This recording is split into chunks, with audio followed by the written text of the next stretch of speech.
jungle. Hello everyone, welcome to my YouTube channel Edify. This is Richard and आज मैं आपके लिए एक क्लास 9 का चैप्टर लेके आया हूँ, that is atoms and molecules. Now इस चैप्टर को जब हम लोग यहाँ स्टार्ट करते हैं तो इससे पहले हम लोग रिकॉल करेंगे मैटर चैप्टर जो हमने क्लास 6 में पढ़ा था। नाउ क्लास 6 में हमने क्या पढ़ा था कि matter is anything that has mass and occupy space, and वहां पर फिर हमने देखा था कि 3 different states of matter, solid, liquid and gas. तो आइए उसे रिकॉल करते हैं। लेफ्ट में मेरे आप एक इमेज देख सकते होंगे जिसमें सॉलिड्स, लिक्विड्स और गैसेस को यहाँ पर दिखाया गया है, एंड उसके भीतर में राउंड राउंड जो पार्टिकल्स आप लोग देख सकते हैं, those are molecules. Molecules are the smallest and the purest substance that are present inside any non living thing. Now ये जो मॉलिक्यूल्स है ये तीनों ही में आप देख सकते हैं डिफरेंट गैप स्पेसेस में प्रेजेंट है। सॉलिड्स में ये बहुत ही क्लोजली पैक्ड है, लिक्विड्स में थोड़े फार अपार्ट है, एंड गैसेस में बहुत ज्यादा ये दूर दूर है।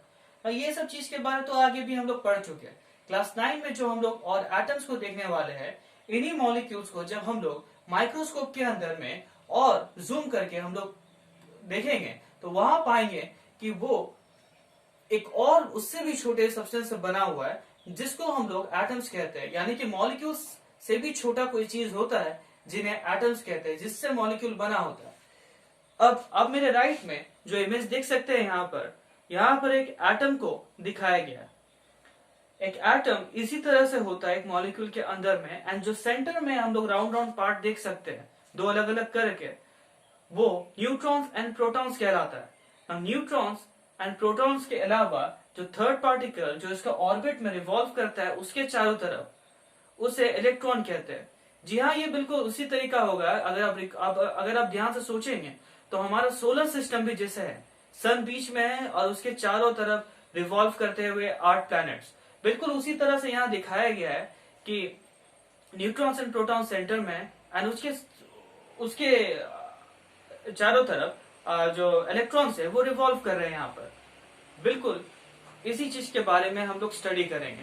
नाउ एटम्स के स्ट्रक्चर में हम लोग उसके लिए डिफरेंट चैप्टर है, स्ट्रक्चर्स ऑफ एटम केमिस्ट्री में क्लास 9 में ही पढ़ेंगे, वहां पर हम लोग देखेंगे। लेकिन आज जो मेन फोकस हमारा रहेगा वो होगा लॉज ऑफ केमिकल कॉम्बिनेशन के ऊपर में। जी हाँ, ये चैप्टर में सबसे पहला टॉपिक यही कवर करना है, लॉज ऑफ केमिकल कॉम्बिनेशन। तो ये लॉज हमें लैवेसियर एंड प्राउस ने बताया था, दो ग्रेट साइंटिस्ट लैवेसियर एंड प्राउस जिन्होंने ले डाउन किया था। तो पहला लॉ क्या स्टेट करता है? फर्स्ट लॉ हमें ये बताता है, फर्स्ट लॉ का नाम पहले फर्स्ट ऑफ ऑल तो law of conservation of mass. जी हाँ, मैं यहां लिख देता हूं, साथ ही साथ आप स्क्रीन में भी देख सकते होंगे। लॉ ऑफ कंजर्वेशन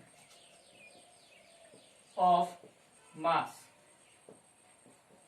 जी, इससे हम क्या समझते हैं, या ये लॉ क्या बताता है हमें?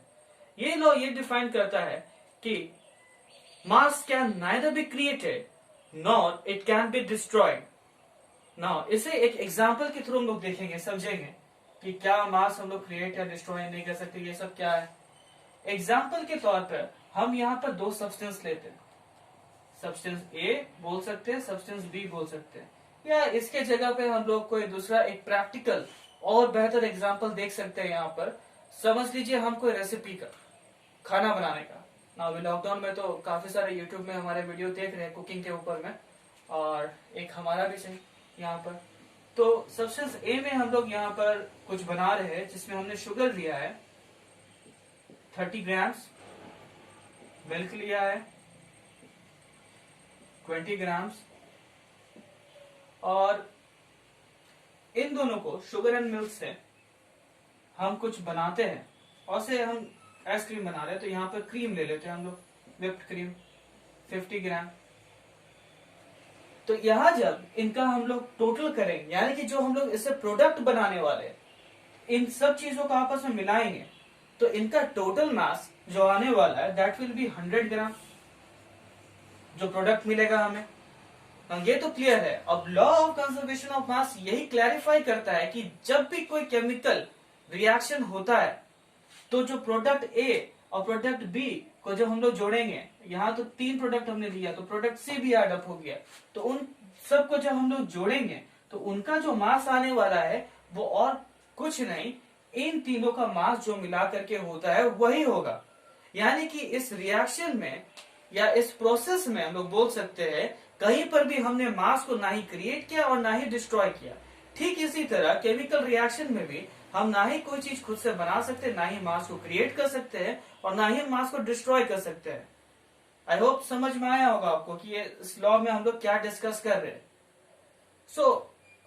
ये लॉ जो बताया गया था, इसमें अभी हम लोग देख सकते हैं कि ठीक इस तरह भी शुगर, मिल्क, क्रीम, इन जब को मिला के आइसक्रीम हम लोग बनाएंगे तो उसका मास भी जो आएगा 100 kg, 101 भी नहीं होगा, उससे कम 99 भी नहीं होगा। जितना था इन तीनों का मास मिला करके वो भी उतना ही आएगा। अब सेकेंड लॉ जो हम लोग यहां पर अब देखेंगे, लॉ ऑफ कांस्टेंट प्रोपोर्शन।